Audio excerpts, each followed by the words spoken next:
আমার উনি রাতেই বলে রেখেছে যে কালকে সকালে একটু ডিম পোস্ট করে পরোটা করে দিও তো। এই তো আমি তাই শুরু করে দিয়েছি পরোটা, ডিম পোস্ট আর চা তো থাকবে। আর ফ্রিজে মিষ্টি ছিল, বের করে নিয়েছিলাম। তো পরোটা করলে মিষ্টি আইটেম, ঝাল আইটেম, চা এগুলো সবই লাগে। আসসালামু আলাইকুম। এই তো দেখতেই পাচ্ছেন সকালটা আবার শুরু হয়ে গেছে পরোটা দিয়ে। আমার ছেলে ইদানিং আমার সাথে রুটি বানাতে যায়, এই তো আমাকে রুটি বানিয়ে দিচ্ছিল, তো আমি ছেঁকে দিচ্ছিলাম। আজকে আমি তাওয়া বাদ দিয়ে কড়াই ছেঁকে দিচ্ছি, কারণ হচ্ছে আমি এটাতে ডিম ভেজে নিয়েছিলাম, ভাবলাম যে এখানে সব কিছু করে নেই। এই কড়াই ডিম পোস্ট করলে সাধারণত অনেক সুন্দর সুন্দর গোল গোল হয়, আর অন্যান্য ফ্রাই প্যানে করলে পারে একটু কেমন জানি তারবেড়া হয়ে যায়, এর জন্য। আর এই যে আমার ছেলেটা বানিয়েছে রুটি, তাই আমি দেখাচ্ছিলাম যে এটা আমার ছেলে বানিয়েছে। সে প্রতিদিন ঘুম থেকে উঠে আমার কাছে চলে আসে যে আম্মু আটা দাও, আমি রুটি বানাবো। ওর একটা রুটি বানানোর নেশা হয়ে গেছে। ছোটকালে আমরাও এরকম করতাম, আমার আম্মার পাশে যে বলতাম যে আম্মা আমাকে আটা দেন, আমি রুটি বানাবো। এখন সেগুলো শুধু স্মৃতি হয়ে গেছে, এখন এগুলো মনে পড়লে খুবই খারাপ লাগে। আর আমার আম্মা নাই, এর জন্য আরো বেশি খারাপ লাগে। স্মৃতি জিনিসটা খুবই খারাপ, মানে কথায় কথায় মনে পড়ে যায় যে আম্মা এটা করতো, ওটা করতো, সেই করতো, এই করতো। আর মানুষজনের আম্মার কথা শুনলে আমার আরো বেশি খারাপ লাগে। তবে মনকে সান্ত্বনা দেয় যে সবাইকে তো একদিন যাওয়া লাগবে। আম্মা নাই তো কি হয়েছে, আমার আব্বা তো আছে, আব্বাকে একটু দেখতে পেলে তাও ভালো লাগে। এর জন্য আমি মাঝে মাঝে আমার বাবার বাসায় চলে যাই। সকালে নাস্তা করে নিয়েছিলাম, তারপরে আবার আবদার করেছে যে পায়েস খাবে, এর জন্য আমি পায়েস রেডি করে নিয়েছিলাম। তো আমরা আজকে পায়েস বানিয়ে নিয়েছিলাম। পায়েস বানাতে বানাতে আবার পার্সেল চলে এসেছে, দেখতে পাচ্ছেন যে আজকে আবার পার্সেল পেয়ে গেছি কাঁঠাল। কিন্তু কাঁঠালগুলো যে তো খারাপ ছিল, সারগুলো দেখে মনে হচ্ছে যে অনেক সুন্দর, কিন্তু এটা হচ্ছে ডায়াবেটিস কাঁঠাল ছিল, কোনো মিষ্টি ছিল না। এর জন্য আমি নাম দিয়েছিলাম ডায়াবেটিস কাঁঠাল। তো তাও মোটামুটি খেয়ে নিয়েছি, আর ভেবেছিলাম যে একটু বড়া বানিয়ে খাবো।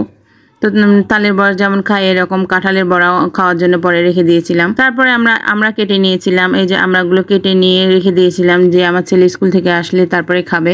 আর আমি এদিকে রান্না করব, তখন আবার কেটে দিতে পারবো না। আর খোসাগুলো রেখে দিলাম, এই খোসাগুলো দিয়ে পরে আমি আচার বানিয়ে দিব তাকে। আমার ছেলেটা আবার পায়েস খায় না, মিষ্টি জাতীয় বা দুধ জাতীয় জিনিস খেতে চায় না, এর জন্য আবার ওর জন্য আবার আলাদা কিছু ভাবা লাগে।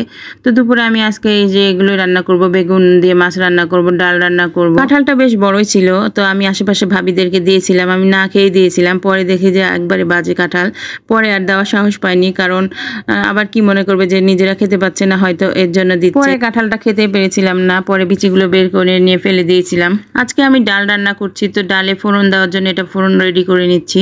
আর এদিকে আমি আজকে তেলাপিয়া মাছ রান্না করব। একটা মাছ অনেক বড় ছিল, তো একটা মাছই আমাদের হয়ে গেছে। একদিকে মাছগুলো ভেজে নিচ্ছি, আর এদিকে ডালটা আমি রান্না করে নিচ্ছি। রান্না বান্না শেষ করে আমরা খাবার খেতেও চলে এসেছি। তো আগের দিনে কিছু তরকারি ছিল, সেগুলো বের করে নিয়েছি।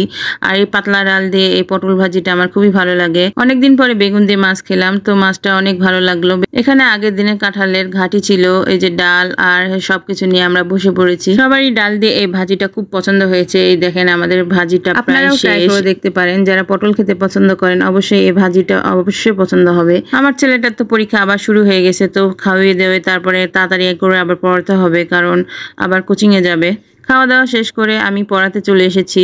আর এই যে দেখেন পড়াচ্ছি, আর এইদিকে কি অবস্থা, আমার ছেলেটা কি করে রেখেছে, কি দিয়ে কি করব বুঝে পাচ্ছি না। আমার ছোট ছেলেটা খুবই মানে নোংরা করে রাখে, এইদিকে সবকিছু ছড়াই ছিটায় রাখছে, আর ওর বিছানার উপরে শুধু লাফায়, এর জন্য বিছানার চাদরগুলো এরকম হয়ে থাকে।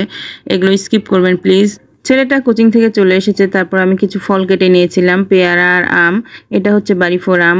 বাড়িফোর আমগুলো প্রচুর মিষ্টি হয়, তো আমরা এগুলো খেয়ে নিয়েছি। তারপরে ওর আব্বু আবার মিষ্টি পাউরুটি নিয়ে চলে এসেছে। ওই জানে যে ঝোল মিষ্টি হলে আমার পাউরুটি ভালো লাগে, তো ও ঝোল মিষ্টি নিয়ে এসেছে, সাথে পাউরুটিও নিয়ে চলে এসেছে। এগুলো খাওয়ার পরে আমরা চা খেয়ে নিয়েছিলাম। চা ছাড়া তো সন্ধ্যাবেলা কাটতেই চায় না, সবারই মন কেমন চা চা করে, এর জন্য আমরা চা খেয়ে নিয়েছিলাম। তো আজকে পর্যন্ত, খোদা হাফেজ।